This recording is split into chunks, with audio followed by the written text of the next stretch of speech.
My grandfather, my dada, passed away in March. His name was Rahat Alam Khan. I just called him Abu, which technically means father. See, my own dad called his father Abu, so I thought that was my grandfather's name growing up.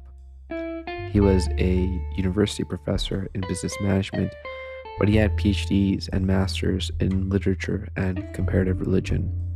He pretty much ran away to Pakistan on his own from Jaipur as a young man, living in a mosque for some time before linking up with an uncle.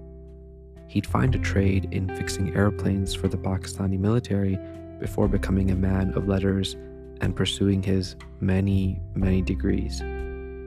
My Abu was a jovial, bespectacled, and very loving man. If I had to describe him visually, I'd say he looked like a slightly chubbier South Asian version of Colonel Sanders.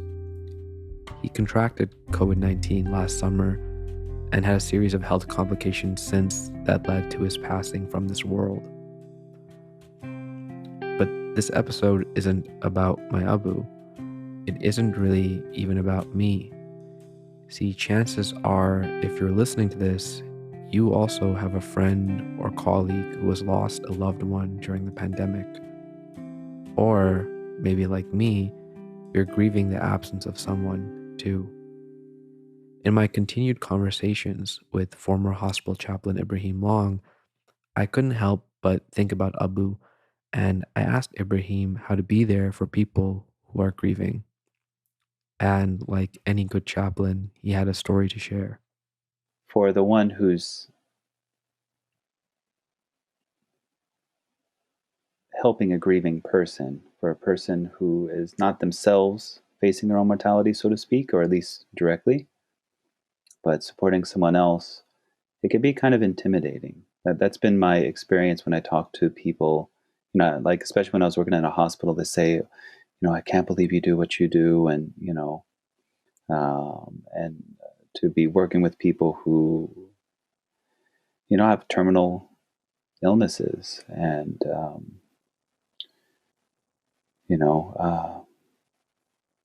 I remember the very first time I was called into a hospital. This is before I did my clinical pastoral education, which we call CPE.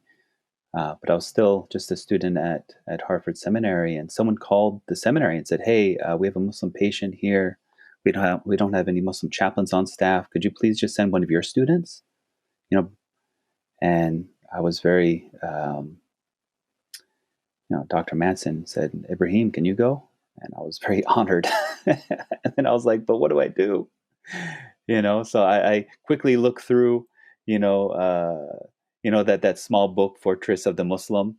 So I was like, what du'as, should I say? And like, how do I actually support this person? And I'm driving over to the hospital. I'm thinking through my mind what I'm going to find when I get there, people crying, and get up to the front desk, "Hi, I'm here to see so-and-so." And so this entire time while I'm walking to the patient's room, I'm just thinking about, what am I supposed to say? Well, like if someone asks me for a hadith, what is the hadith I should cite? If someone asks me for a dua, what's the dua I should cite? And I get to the room and the family's gone and it's just the patient. And the patient is unconscious. And in that moment, it was like my anxiety level just dropped. And I realized that the most important thing I could do is just be sincere.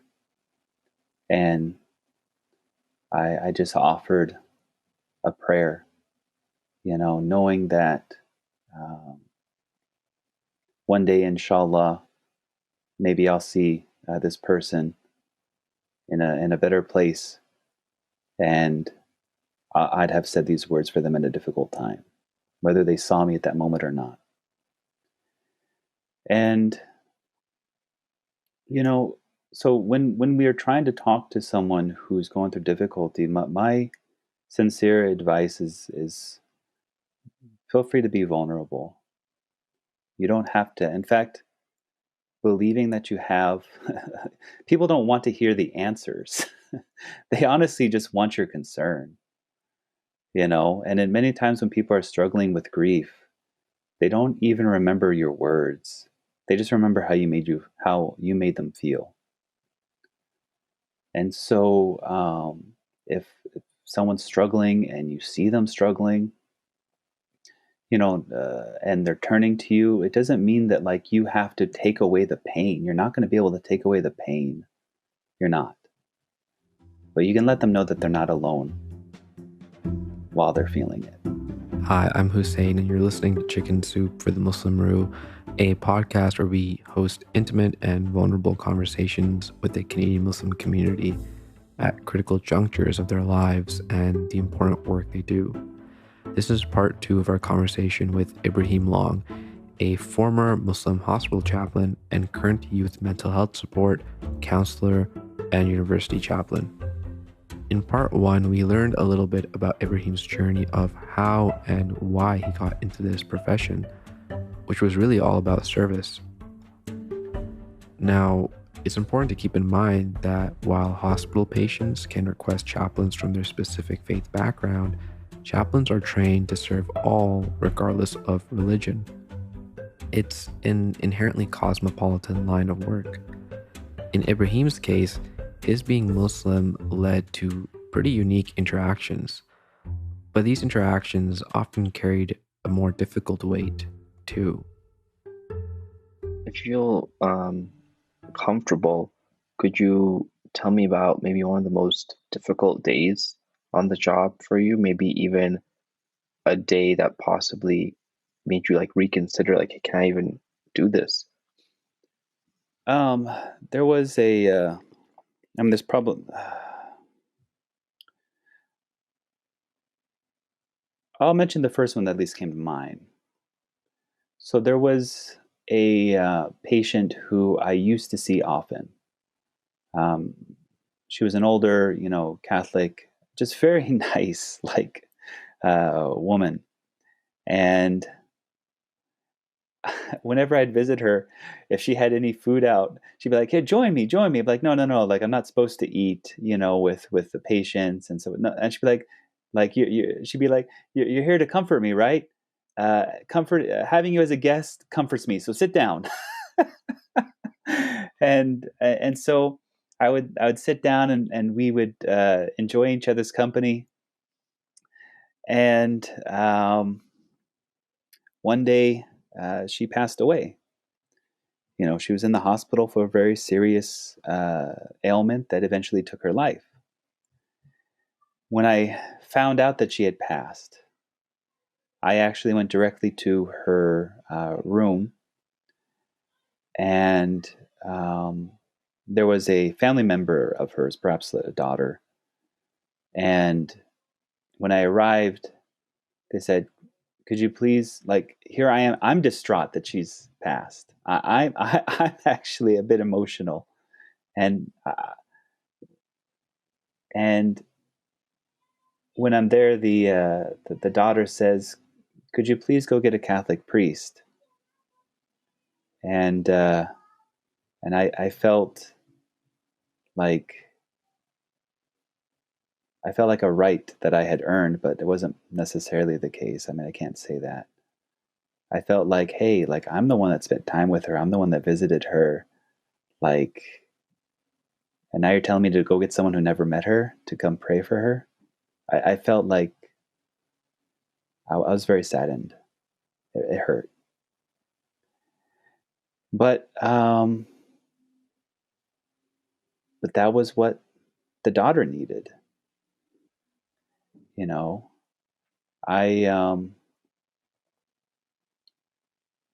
It was, and that's part of the difficulty of chaplaincy. Like wherever one serves, is you build these relationships with individuals, but eventually they move on, or we do.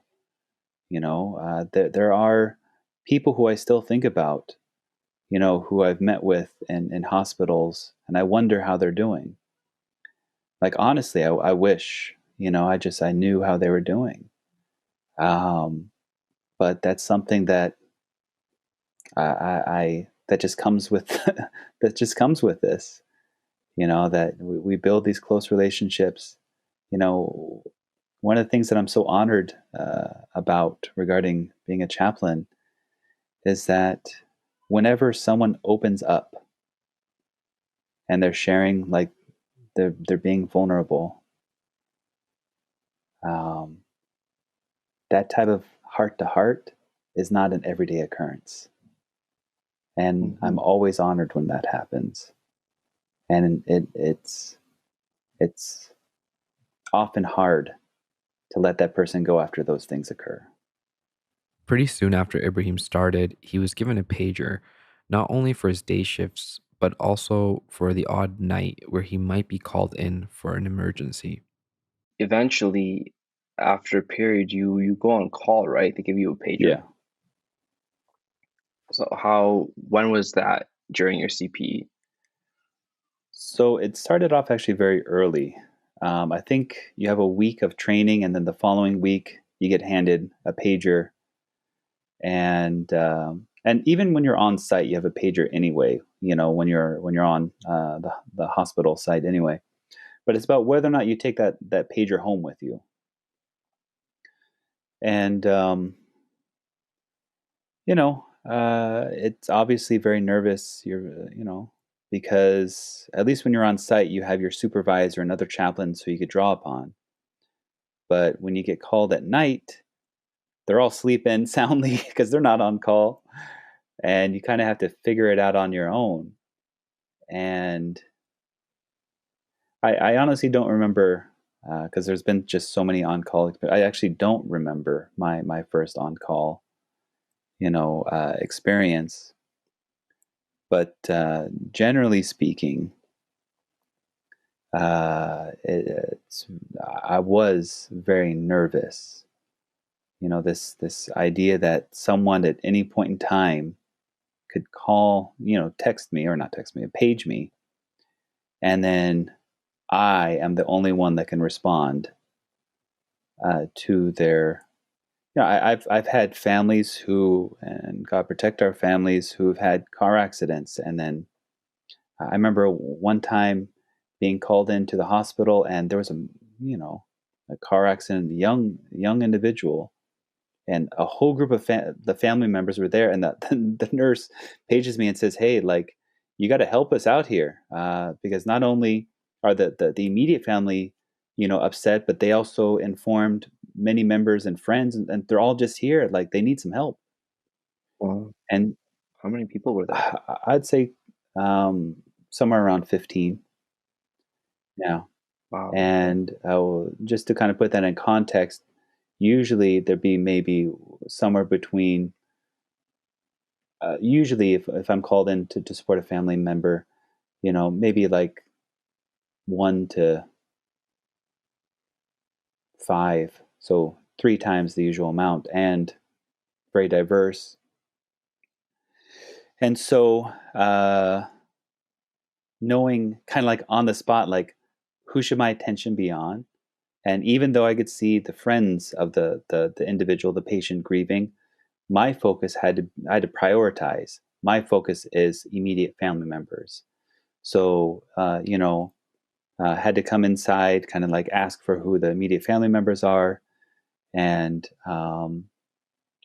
different chaplains have a different way of providing service. The main thing is to be authentic, And one of the things that I like to do is I like to get the family to talk about the individual and introduce them to me verbally. So tell me about so-and-so. And then if they're willing, I'll say a prayer afterwards that's informed by that information. If they're known for a particular quality, I will say, thank God.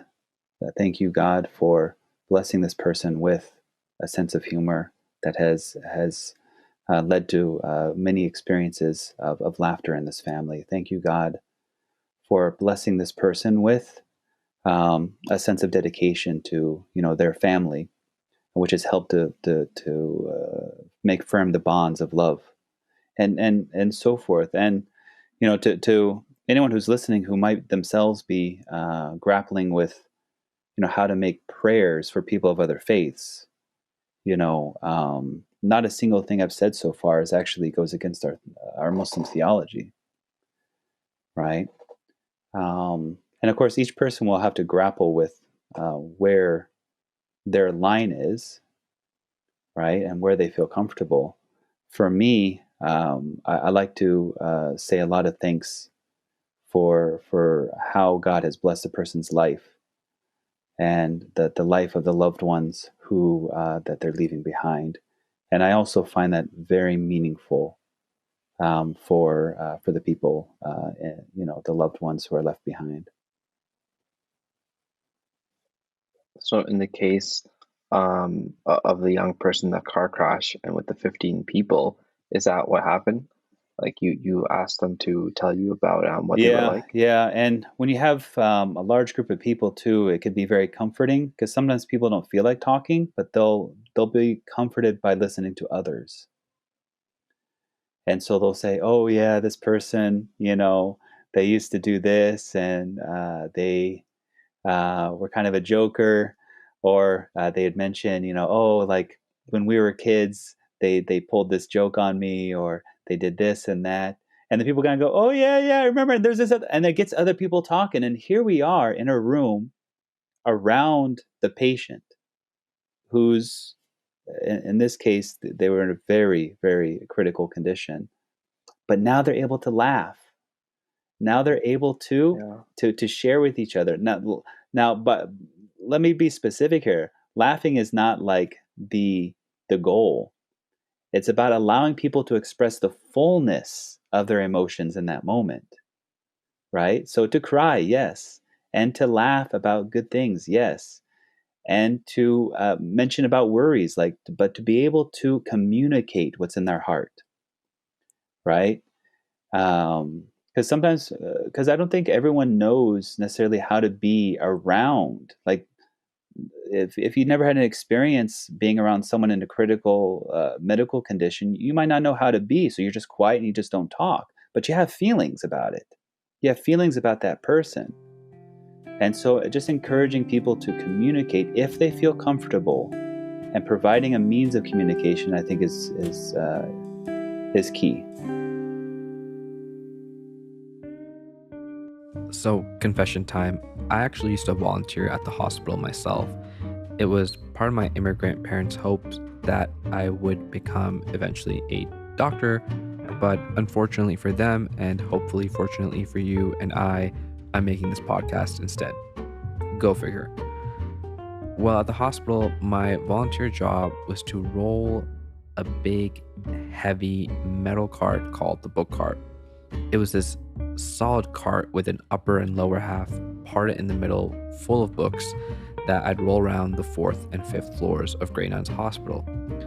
Like Ibrahim, I'd knock on patient doors and offer them books to read, let them browse the selection. More than anything, it was about trying to make a conversation and connection with the patients.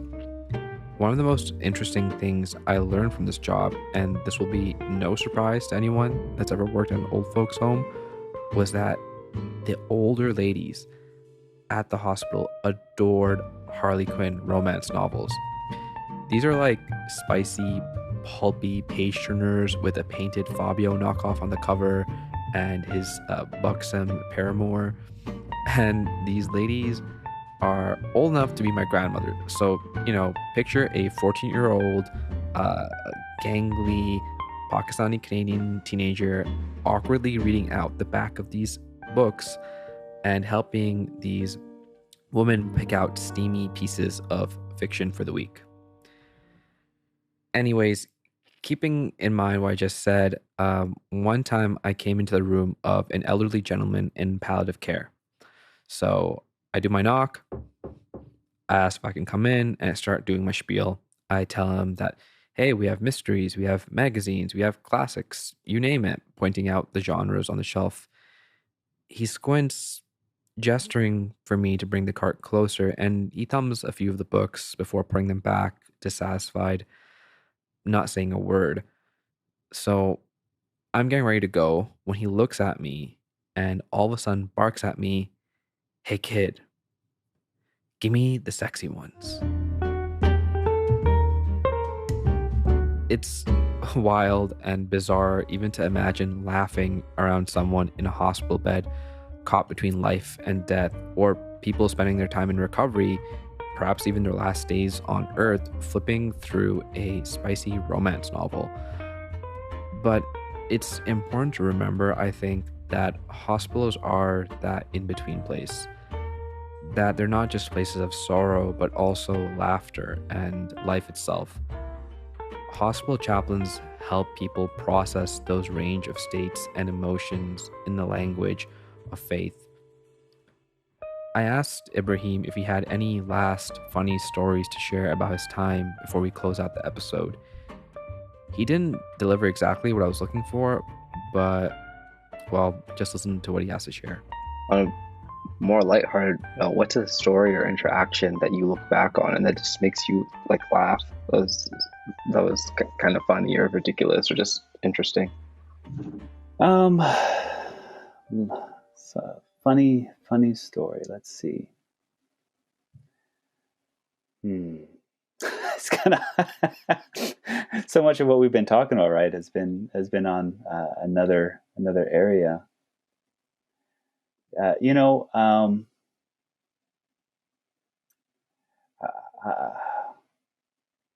Okay, I'll mention this, and it's not funny per se, but I hope it's heartwarming. That there was a couple, an older couple who used to come to the hospital.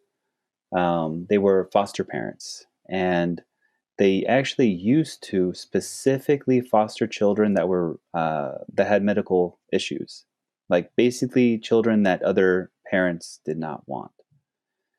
And I remember one time they're coming to visit one of their foster children that was in the hospital, and they were waiting to see him. And they were waiting in the waiting room. And the foster mother had with her just a baby, like newborn baby, like maybe not even a month or maybe a month or so old. And the baby was crying and shaking. And I feel like if I was holding, this baby, I'd be so embarrassed. The waiting room was full, but the mother was just so focused on like so calm and so present with the child. And then afterwards, when the baby had finished kind of like convulsing, kind of shaking,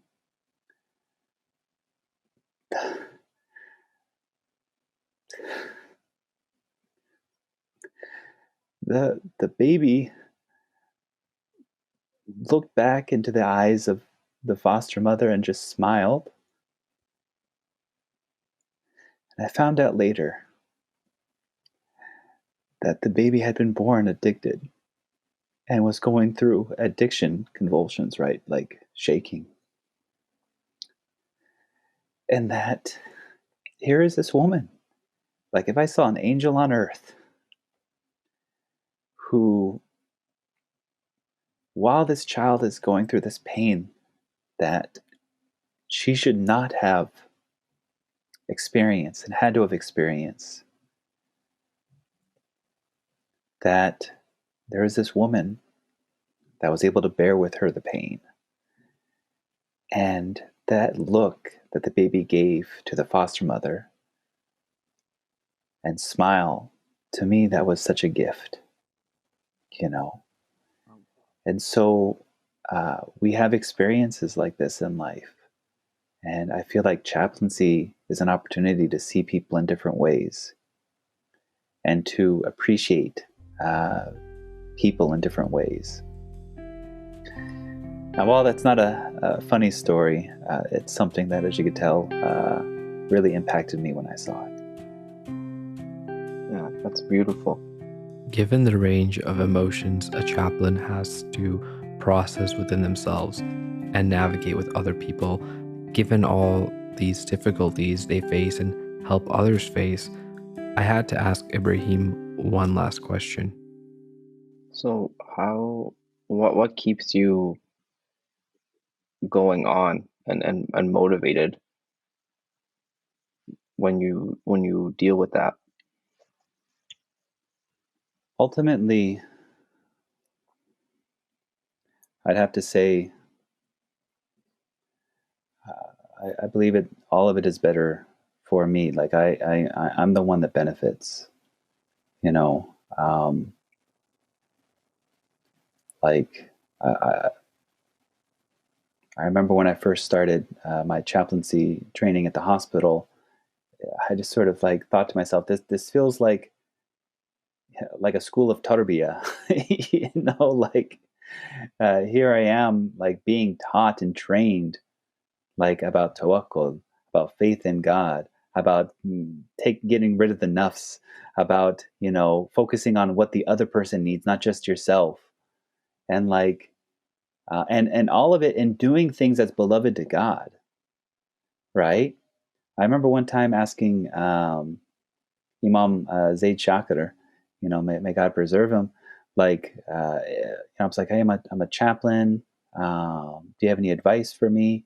And his advice was, yeah, thank God for guiding you to such a position and profession in life that focuses so much on helping others. I was like, I really appreciated that, like, whatever God guides us to, hopefully, like it's something of benefit for dunya and akhirah, this life and the next. And I'm this work of chaplaincy, like ultimately, like even while I'm sitting with other people, ultimately they're also providing me an opportunity to talk about God and reflect. So it sounds like to me it's like getting just to be a chaplain, even with the difficulty, it's its own gift. Chaplaincy is an invitation to serve, and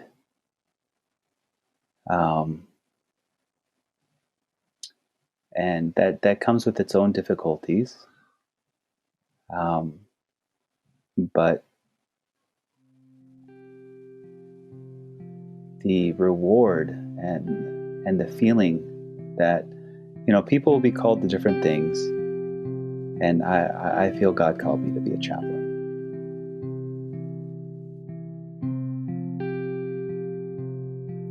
This episode of Chicken Soup for the Muslim Ruh was written and produced by myself, Hussain Khan, and edited by the wonderful Amer Javed. Thank you so much to Chaplain Long for taking the time to speak to me. The beautiful artwork you see on TELUS as well as Instagram was made by the talented Rizwan Ali. The very patient Matt Waterworth and Jessica Gibson of the National Screen Institute mentored and supported me throughout the process of getting this podcast done. It would not be possible without them or the generous funding from TELUS STORYHIVE.